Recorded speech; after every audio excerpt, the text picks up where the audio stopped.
Halo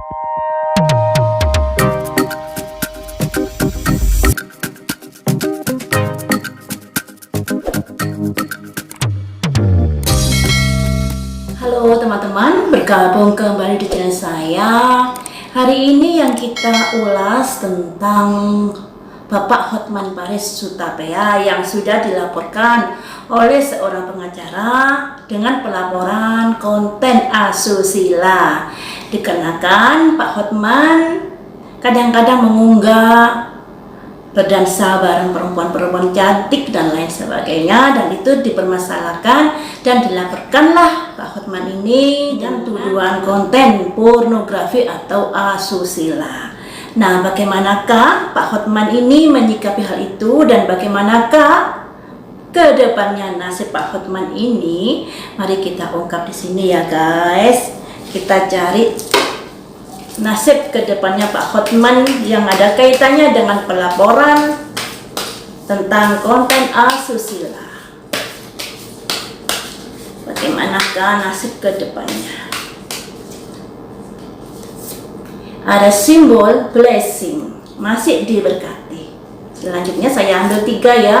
Ada simbol emergency, tapi nggak boleh disepelekan hal itu. Selanjutnya ada simbol komunikasi. Cobalah dilakukan perundingan atau musyawarah antara Pak Hotman dengan pengacara tersebut.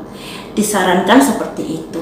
Tapi di sini Pak Hotman tetap ada blessing guys. Blessing itu pemberkatan dari alam semesta.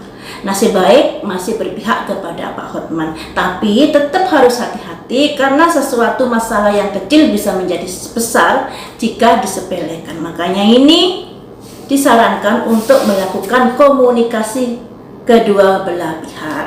Nah, mengapa hal ini dijadikan maksudnya ada kartu emergensi? Emergensi ini sebuah kondisi yang seperti apakah? Mengapa sampai seperti itu? Akan ada kejadian apakah jika tidak ditanggapi dengan serius? Mari kita ungkap di sini ya. Apa yang akan terjadi jika masalah tersebut tidak ditanggapi dengan serius? Ada simbol impasse, akan ada jalan buntu. Jalan buntu yang seperti apa? Sebuah pertanyaan. Ada quit, sebuah kesalahan. Ada joy, kesenangan. Dan ada fight, keyakinan.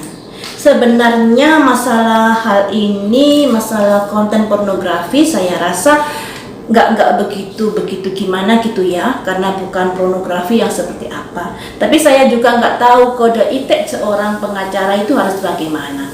Namun yang saya ketahui Pak Hotman ini selain pengacara juga bergerak di dunia entertain, dikarenakan memiliki program di sebuah televisi. Makanya saya bilang selain pengacara, Pak Hotman ini juga seorang entertain dan juga seorang pengusaha.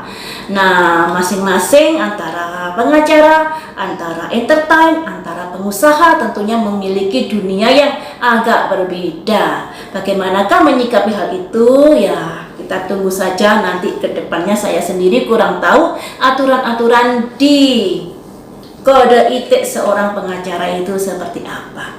Karena Pak Hotman ini yang digeluti tidak hanya pengacara saja ya guys.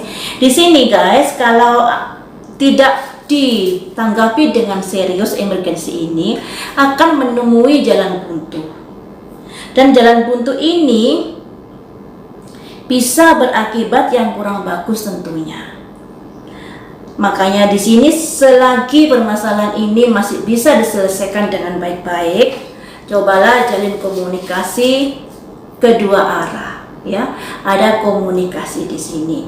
Yang namanya pelaporan pasti akan ditindaklanjuti jika memiliki bukti-bukti yang memang menunjukkan adanya konten pornografi atau konten asusila.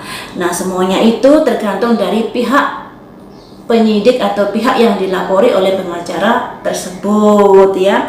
Karena di sini pengacara vs pengacara, pastinya ada kode-kode etik yang harus disepakati di dalam dunia pengacaranya. Nah, di sini ada jalan buntu. Jika masalah ini tidak diselesaikan dengan segera, akan ada jalan buntu dan tentunya masalah akan berlarut-larut. Kemudian di sini ada simbol seseorang yang bertanya, kenapa masalah ini bisa terjadi? Apa yang melatar belakangi sebenarnya? Nah, kenapa? Ada simbol anak bertanya pada seorang dewasa, melambangkan sesungguhnya masalah ini mungkin tidak seharusnya terjadi. Kalaupun ada sesuatu hal harusnya dibicarakan terlebih dahulu, apakah bisa diterima atau bagaimana. Yang intinya saling mengingatkan sesama pengacara. Tapi di sini mengapa harus terjadi hal itu? Tentunya ada sesuatu hal di belakang pelaporan tersebut. Ya. Terus di sini ada simbol sebuah kesalahan dikarenakan adanya joy, kesenangan, dan ada faith, keyakinan.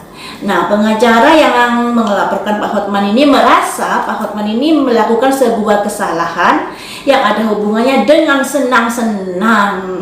Seperti itu ya. Kita tahu ya, Pak Hotman ini memang dikelilingi oleh wanita cantik dan suka meng-up dirinya dengan wanita-wanita cantik itu di media sosial, dan itu merupakan sesuatu yang mungkin dianggapnya oleh Pak Hotman sesuatu yang biasa, tapi nggak tahu lagi kalau dilihat dari sudut pandang dari sisi-sisi kode etik pengacara. Tapi di sini ada sebuah pertanyaan, mengapa sih pengacara tersebut tuh melaporkan Pak Hotman? Kita tahu pengacara tersebut sudah melaporkan. Nah, tapi di sini ada pertanyaan lagi, mengapa dan mengapa? Adakah sesuatu masalah di belakangnya yang memicu sehingga orang tersebut melaporkan Pak Hotman?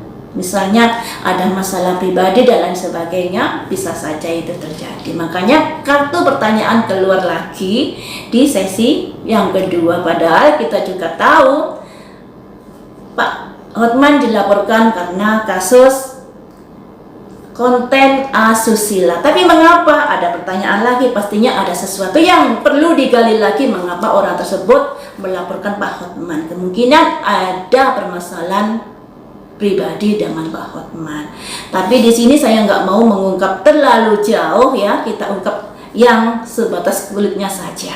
Baiklah teman-teman, sampai di sini dulu untuk Pak Hotman ini, yang artinya dari kartu ini Pak Hotman masih mendapatkan berkat dari semesta blessing. Tapi jangan sepelekan masalah ini, karena bisa menjadi jalan buntu jika tidak segera diselesaikan, dan jalilah komunikasi yang lebih baik lagi dengan orang tersebut. Semoga terjalin hubungan yang lebih baik karena mereka kan sama-sama pengacara. Baiklah teman-teman, sampai di sini dulu prediksinya. Jangan lupa untuk selalu di-subscribe, diklik tanda lonceng, di-like, dikomentari, serta diberi masukan saya untuk memprediksi siapa ke depannya.